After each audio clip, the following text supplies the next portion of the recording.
Up front, here's where I stand on same-sex love. If what I say clashes hard with your views, feel free to skip this video. Because I'm about to share a story about two women in love, with a 12-year age gap. I don't look down on it, and I don't put it on a pedestal either. To me, it's one branch of love. Personally, I think for many people it's an innate trait. Sometimes it's just not obvious at first. Some realize after puberty that they're drawn to the same sex. Some think they're straight until a particular person awakens that possibility, like a switch flipping, and then there's simply one more option. And of course, some people are straight through and through, no matter what, that switch never flips. There's also a special case, someone whose tough life experiences twist how they attach and love. And that confusion might surface in same-sex dating. That's about trauma, not orientation. The couple I'm talking about today, one woman has always identified as queer and presents more masculine, similar to butch. The other thought she was straight until this relationship, similar to femme. Through their story I understood more of their mindset, and the very real issues they face. My hope, treat this kind of love as normal. Don't demonize it, and there's no need to glorify it either. When this topic first went mainstream, I even heard of teens treating it like a trend. I'm queer, I'm proud, I'm superior, our love is higher than straight love. I'd rather we all return to a normal range of reactions, learn about it or keep your distance. Just don't provoke or experiment lightly with people's hearts. In this story, the P is my friend. The first time she brought it up, she circled around the question, what's the mindset of a T in queer relationships? I said, why, are you about to cheat? She laughed and said a new hire had joined, 12 years younger. At first she treated her like any junior colleague. Then things shifted, more care, more spending on her, more clingy, more flirty. My friend is 38, divorced, raising 2 kids.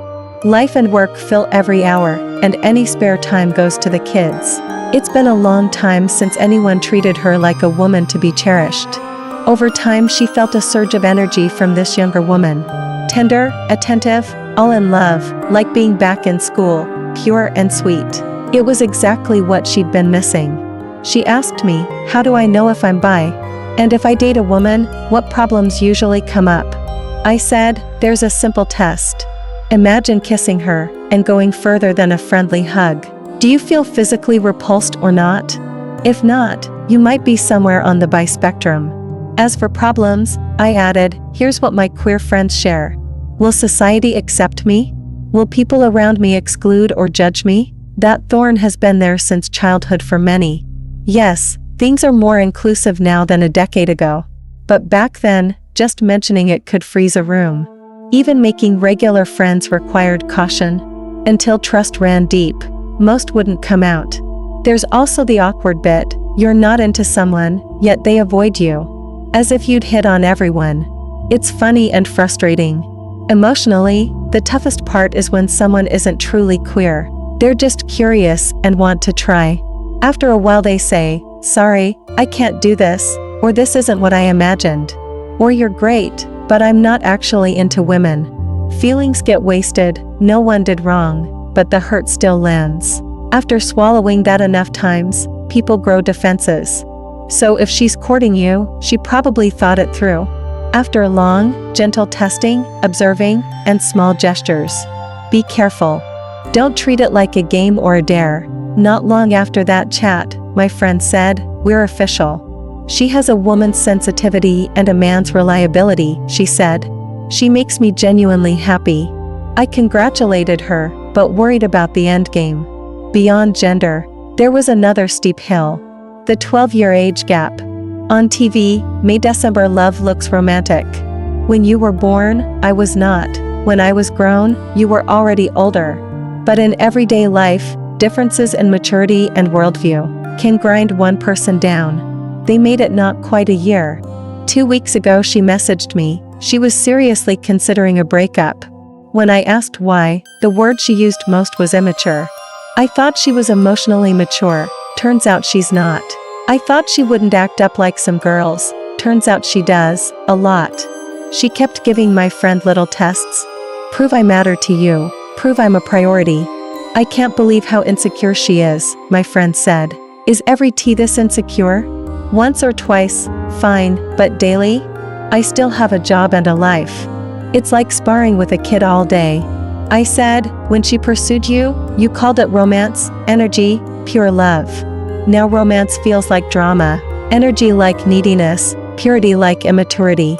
Your higher status and looks, finances, experience, and social intelligence. And you've dated men your whole life.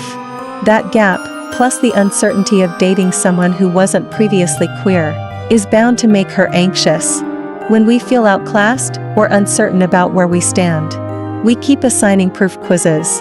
Prove you love me, until the other person says, I don't. And we say, see? I knew it. I gave her a metaphor. Someone who lacks security is like a water tank with a hole at the bottom. You have to keep pouring water in, again and again, just to stay above the baseline. The moment you stop, it leaks below the safety line. And the acting out begins. This isn't every queer person. It's that their path, plus dating someone who used to identify as straight, can trigger more insecurity. So even a cool, confident butch will, over time, reveal softer, vulnerable parts. My friend said she'd think about how to handle it. But the relationship itself was still beautiful to her. It's loosened how rigid I was about gender, she said. I told her, she ferried you across. But she herself got stranded midstream. Watching this couple, I came away with more understanding. Accepting difference is a big life lesson. If you can't accept it, you can still respect it, or step back. What I don't know is which hurts more for them. Outright rejection, or the teasing curiosity that pokes and runs.